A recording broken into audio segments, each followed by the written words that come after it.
पूर्वज बिठा रखे थे, सिराबासी वहां बिठा रखे थे। और उन दिनों में अंग्रेजों का शासन हुआ करता था और अंग्रेजों का शासन इतने बड़े पैमाने पे हुआ करता था कि उनके शासन में कभी सूर्य अस्त नहीं होता था। इतनी बड़ी ताकत। तो अंग्रेजों ने जब उस समय ट्रेन नई आई थी, 1853 में पहली बार ट्रेन मुंबई के अंदर चली थी और ट्रेन के विस्तार करने के लिए, रेलवे के विस्तार करने के लिए लोहे की जरूरत पड़ी। अंग्रेजों को लोहे की जरूरत पड़ी तो सर्वे हुआ और सर्वे में लास्ट में उनको जो लोहा मिला वो रांची वाले इलाके में मिला। वहां पर आदिवासी समुदाय लाखों वर्षों से रहता रहा था, उनके देवी देवता वहां पर स्थान था और अंग्रेजों ने कहा कि आपको यहां से हटना होगा, आपको यहां यह जंगल छोड़ना होगा, आपकी जमीन छोड़नी होगी। अंग्रेजों ने यह फरमान जारी कर दिया। जो आदिवासी समुदाय वहां पर रहता था उन्होंने वहां से हटने से मना कर दिया। उन्होंने कहा कि हमारी जान चली जाएगी लेकिन हम 1 इंच भी पीछे नहीं हटेंगे, 1 इंच भी जमीन हम देने के लिए तैयार नहीं हैं। फिर अंग्रेजों के पास सेना थी, मैं कह रहा हूं अंग्रेजों के पास 73 देशों के ऊपर शासन था। How many countries? All over the world 73 countries had been ruled by the Britishers। 73 देशों के ऊपर अंग्रेजों का शासन था। आप सोचिए अंग्रेज कितने बलवान और ताकतवर होंगे और उनके पास कितनी सेना होगी। उस सेना के सामने आदिवासी सीना तान के खड़ा हो गया। अंग्रेजों की सेना रांची में आई और उस सेना ने आदिवासियों को गोलियों से बुनना शुरू कर दिया।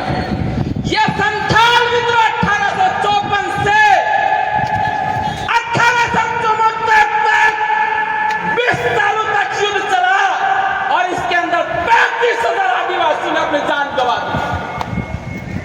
यह बलिदान था, 35,000 आदिवासियों ने बलिदान दिया।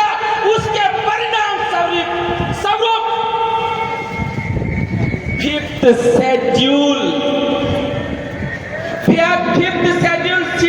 District act came in light। इतने त्याग और बलिदान के परिणाम स्वरूप 5वीं अनुसूची अस्तित्व के अंदर आई।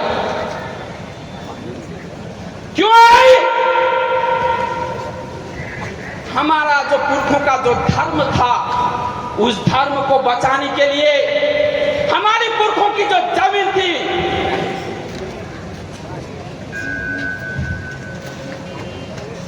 उस जमीन को बचाने के लिए क्या हमारा पास उन पुरखों जैसा त्याग है? क्या हमारे पास उन पुरखों की तरह लड़ने का साहस या हिम्मत है क्या? अगर है तो भील प्रदेश कोई ज्यादा दूर नहीं है और उन्हें लड़ाई जो लड़ी है उनके बलिदान के स्वरूप पूरे देश के 10 राज्यों के अंदर 5वीं अनुसूची लागू हुई और 5वीं अनुसूची का जो बाप घोषित किया गया वो आदिवासी घोषित किया गया। बाप आदिवासी, 5वीं अनुसूची लेकर शासन और कलम आदिवासी की वो लड़ाई उस बलिदान के फलस्वरूप ये पॉसिबल हो पाया। और अब देश आजाद हुआ उसके बाद और बात करते हैं। अब मुगलों का शासन आया, गुलामों का शासन आया। पहले गुलामों के इल्तुतमिश थे, उससे पहले भी चीन के लोग आए थे, डच लोग आए, बहुत सारे फ्रांसीसी लोग आए। आदिवासी किसी का गुलाम नहीं रहा। मुगलों के बारे में सुना होगा, मुगलों का भी शासन पाकिस्तान, अफगानिस्तान, पूरा भारत, बांग्लादेश, श्रीलंका के अंदर था। और बात जब उदयपुर इलाके की आई, भील इलाके की, महाराणा प्रताप और मुगलों के बीच में युद्ध हुआ। इस तरफ महाराणा प्रताप लड़ रहे थे और उस तरफ अकबर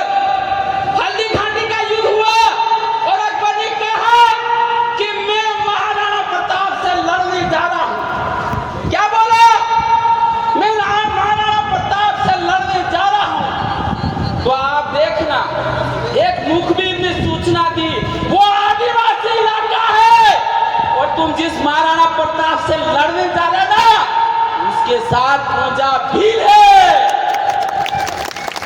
बस यही बात सुनी। अकबर कभी भी उदयपुर में आया न हल्दी घाटी के अंदर आया, मान सिंह को भेजा मारो। यह ताकत थी आदिवासी की, यह ताकत थी। और अब क्या है, 1947 15 अगस्त 1947 ये देश आजाद हुआ, ये आदिवासी गुलाम हुआ। उस दिन ये आदिवासी गुलाम हुआ और आजादी के 78 सालों के बाद हमें मजदूर बना दिया। What is our position? What is our condition? What is our history? What is our history? Now we have become labor. आज हमको मजदूर बना दिया है। मालिक बनना है, भील प्रदेश बनाना है। कोई बड़ी बात नहीं, कोई बड़ी बात नहीं। भील प्रदेश बनाना कोई बड़ी बात नहीं। शायद टाइम हो रहा में भील प्रदेश बनेगा तो क्या होगा, क्योंकि time is very important. I think many speakers are sitting here and they are saying that they are from the different states. अभी बात हो रही हम अलग अलग राज्य से, अपना अलग राज्य से नहीं। हम किस राज्य से? भील प्रदेश। हम कौन से राज्य से हैं? अलग राज्य से नहीं, हम भील प्रदेश से हैं। तो साथियों, एक छोटा सा उदाहरण बताऊं कि भील प्रदेश बनने से क्या होगा।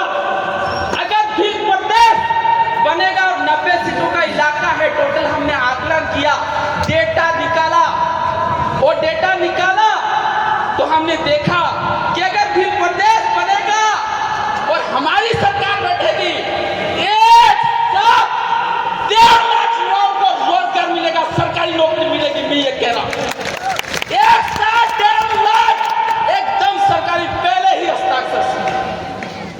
ये ताकत है भील प्रदेश। और बिजनेस, ये अप्रत्यक्ष रूप से कितने लोगों को रोजगार मिलेगा उसकी कोई गिनती नहीं है। और 1947 से अभी तक हमारी जंगल गया, हमारी जमीन छीनी गई, हमारी हत्याएं हुई, हमारे घर जलाए गए, लेकिन इन राज्यों के अंदर हमें न्याय नहीं मिला है। लोग माथे पे मुंह पे मूत रहे हैं, ऐसी हालत बना दी है। इसलिए युवाओं को मैं कहना चाहता हूं, I will not speak much here, just I had listened that there is a big Sammelan conference in the Khandla here, Khawasa, so I was very excited, but I would like to tell some words here.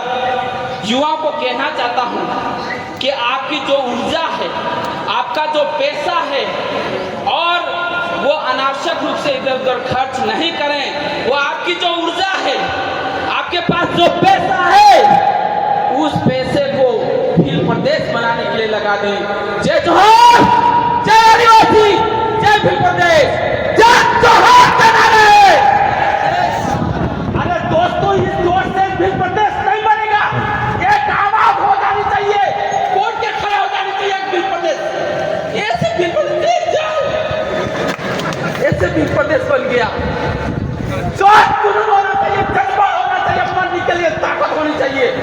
ये जय जोहार बोलने में दिक्कत हो रही है।